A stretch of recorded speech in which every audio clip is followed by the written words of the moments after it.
This is a NABLE discussion regarding copyright common scenarios.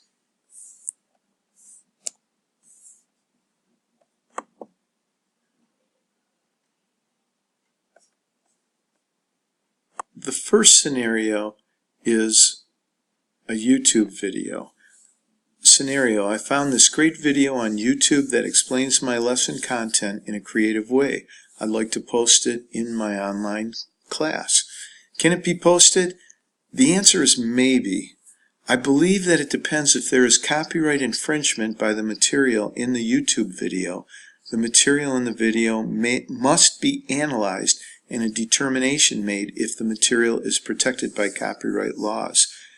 If allowed, are there additional concerns? Yes, there are additional concerns. There may be inappropriate materials in the video, the site may be blocked by the school, or there may be argumentative comments made that could be disruptive to the classroom. If not allowed, what is the alternative way?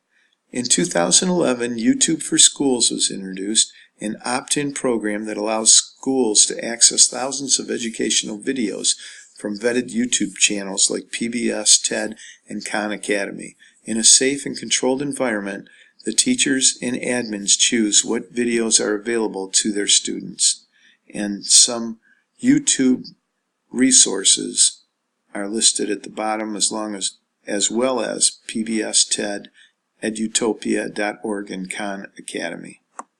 The second scenario involves a scholarly article that you'd like to post to your website. Can it be posted? The article may or may not be posted.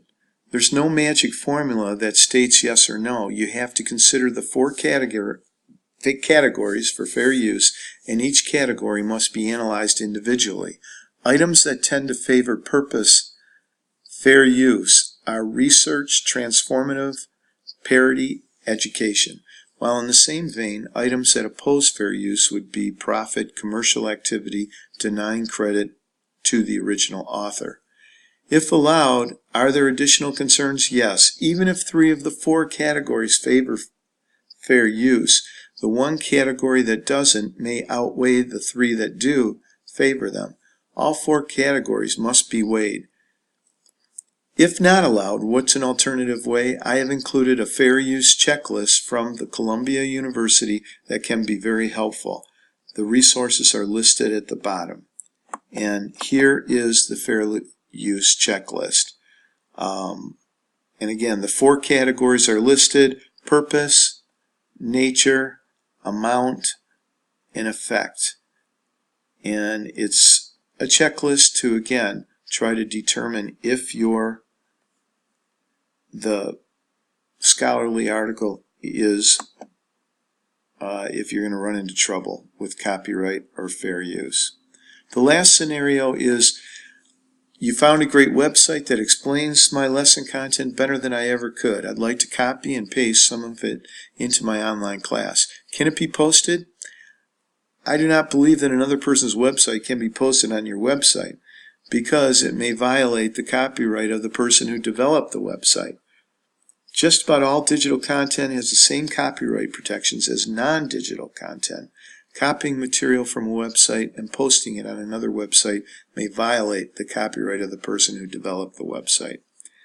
Okay, and other concerns are it would have to be for educational purposes and only small sections of the website could be used.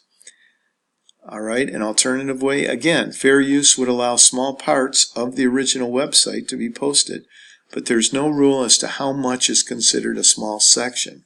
It depends on content and other factors, and they've got to be weighed as outlined in those 4 areas of fair use, such as purpose, nature, amount, and effect. A couple new resources are listed below, and that concludes this PowerPoint. Thank you.